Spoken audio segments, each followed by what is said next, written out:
Hey, what's up guys? John here. We are going to witness something just unbelievable. You remember in the early 1900s, Standard Oil, it was a monopoly. They took over everything. Well, that's kind of what's happening right now with corporations. We look at Amazon. Amazon now is increasing their maximum base pay to $350,000. They're now expanding into healthcare industry, doing telehealth. They've doubled the real estate footprint, and they're on a manhunt and a woman hunt for top tier talent. They want to hire the best people, and they can afford to pay them.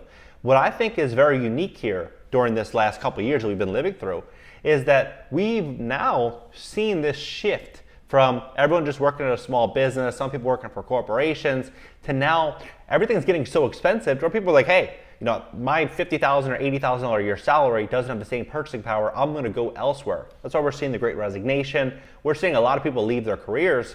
But what I think is fascinating right now at this moment is that over the last couple of years, we saw stimulus and unemployment benefits, PPP loans. Everyone was just, everyone had money, right?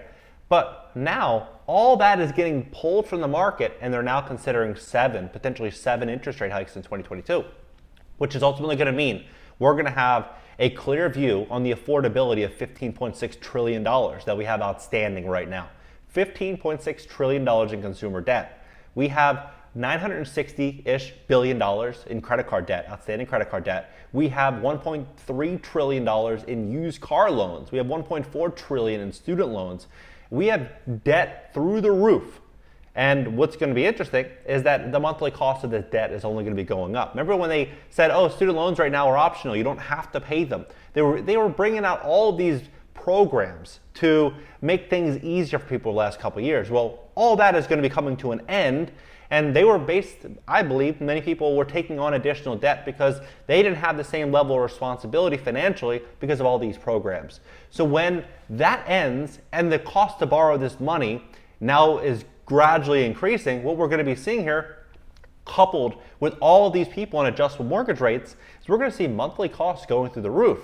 I believe the unique thing that's happening here that a lot of people aren't aware of is that this unique paradigm shift is one of which where corporations are looking around saying, hey, we have all of this money. What's the most important thing? Most important thing is going to be top tier talent, accumulating data, and allocating capital intelligently, buying hard assets. I believe what's going to be happening very soon, and Wall Street does too, because they're sitting on roughly $1 trillion in cash right now, is that they believe that this affordability crisis is going to start to reveal itself. We're going to be leaving this, AMC meme stock, this market that we were living in, where people would just bet on anything and they didn't really care. The money really had no value, no utility. I believe we're going to be stepping into more of an affordability crisis. And this affordability crisis is going to leave, there's going to be two different types of people. There's going to be one that's going to be like a victim. They only don't know what to do. They're like, what do I do with all this? There's going to be two saying, okay, I understand what's going to be coming, and what should I be doing right now to prepare for this? Maybe it could be selling off some liabilities. Maybe it's downsizing on this. Maybe it's accumulating capital to get prepared to buy my first home. Maybe it's buying a multifamily property, whatever it is. But people are getting aware because they understand that we're going to start to see this shift in the economy. I also believe that this shift is going to catch a lot of people blindsided. They're going to say, oh, that's not going to happen. That's 10 years away. This is happening. This is going to be happening. This affordability crisis is getting real. Things are getting crazy expensive. You look at just last year, used car prices went up between, I think it's 37 to 40%, a massive increase. People are buying cars and they're financing them. So they're financing these cars based on these low interest rates, and these rates are just going to be more and more expensive every single month. Same with credit card debt.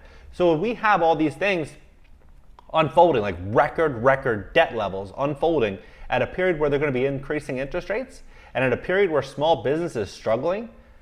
You connect the dots. Corporations are about to dominate. They're really about to take over at levels like we've seen and heard about in the early 1900s when Carnegie and Rockefeller and these titans were just dominating industry. This is what is about to happen. And the big move here going forward is building out businesses, building out strategies to capitalize on what is happening, because we only have two options. One, we could be a victim and just be, we could accept what's going to happen. Two is we're going to come out with a great business plan, a strategy to insulate ourselves from any type of turbulence in the market and our families. because this is likely going to be happening. I believe, and I predicted, 2-3 years ago, that tech is just waiting for an opportunity to dominate the real estate space. Google just bought a building for, I think, $2.1 billion in New York. They have so much money. These corporations have so much money. All they want to do is just expand and expand and expand. And the best way they're going to be doing that is going to be through real estate. I believe through real estate and data harvesting and top hires. And what I think is also really going to be a unique shift through America, which we have never seen before. Before, it was always, we talked to our parents and they would say, oh, doctor, lawyer, loser type mentality. Like you have to be a doctor, or you have to go to the medical field, or become a lawyer. These are the things that you have to do, right? Now, if you go to school to be any of those things, like a doctor, you're gonna go 8 years plus 2 years residency, take out $250,000 or $500,000 in debt, and then make money at 35 or 37, make a couple $100,000 a year. Why would you do that now when you could work at Amazon and probably make the same amount of money, right? Why would you go to school to be an engineer and make $80,000 a year when inflation was probably 20% last year, and that's going to get deducted from your bottom line pay and purchasing power when you go out into the economy? People are going to be looking at these things like, hey, it doesn't really make much sense to go through the traditional academic route. So what I think is going to happen is people are going to really start to put this, 2 and 2 together and say, hey, how can I even afford the college loan debt? Let's say I even want to go to college.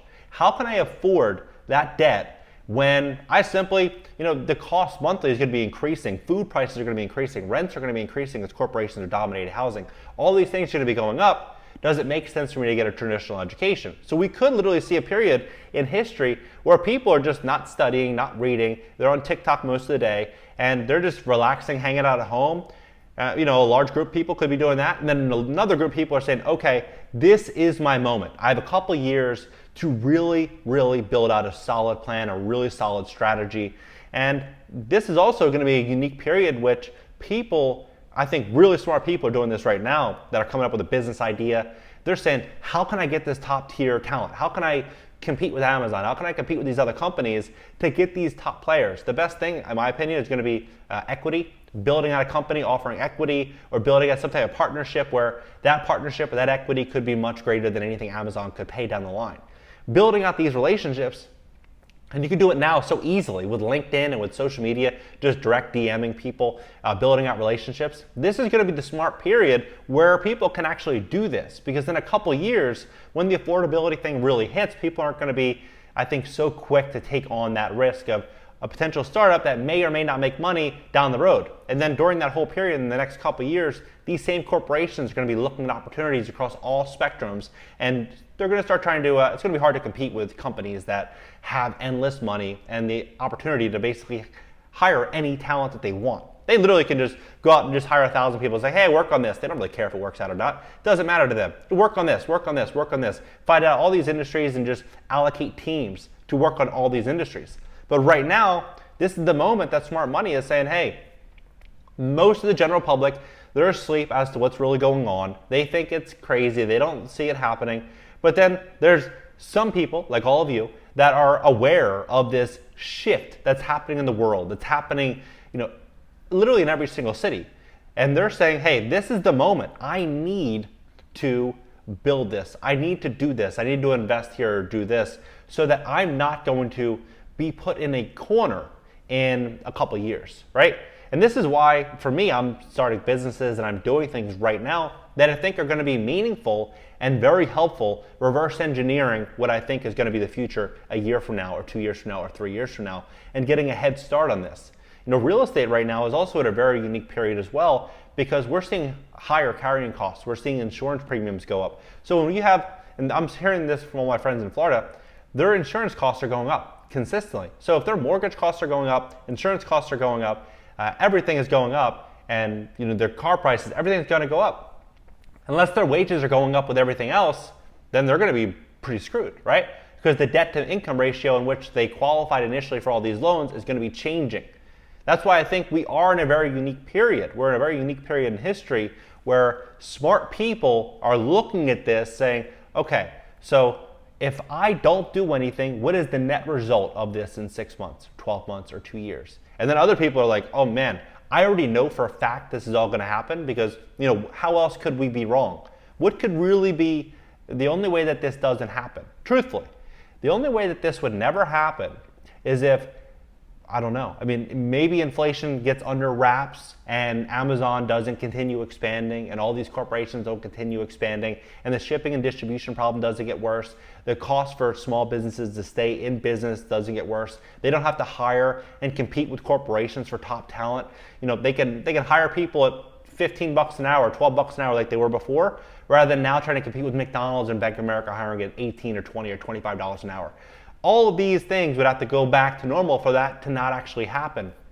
But to me, I don't see it. I don't see it. When we're looking at these large corporations gobbling up real estate and going on these hiring sprees and really expanding into all these other markets, to me, this looks like it's the beginning of a trend that is likely going to continue to get progressively worse like this.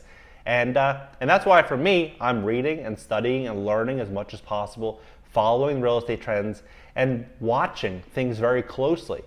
Because as I've mentioned, a couple of years, that's what we have. That's what all of us have. A couple of years to really make some great decisions become a reality to insulate ourselves from all of this craziness. The more money you have, the more, confidence that you have inside of your business, the better off things are going to be. Because if you think about it like this, let's say that 99% of people, or 90% of people, or 80% of people don't see what's happening.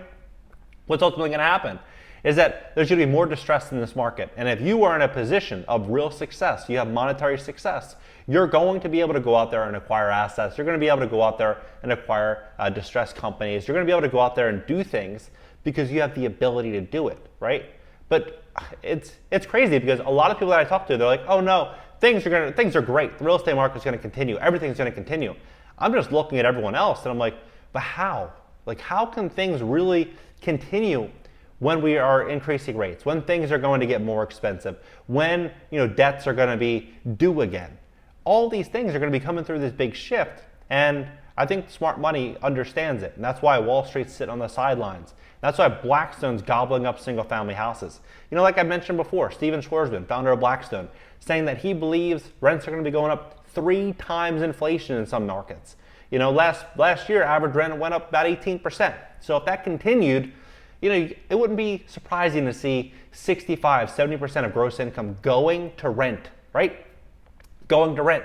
And if that does happen, and food prices are skyrocketing, and all debt is getting more expensive, do the math. How else could things not become that, right?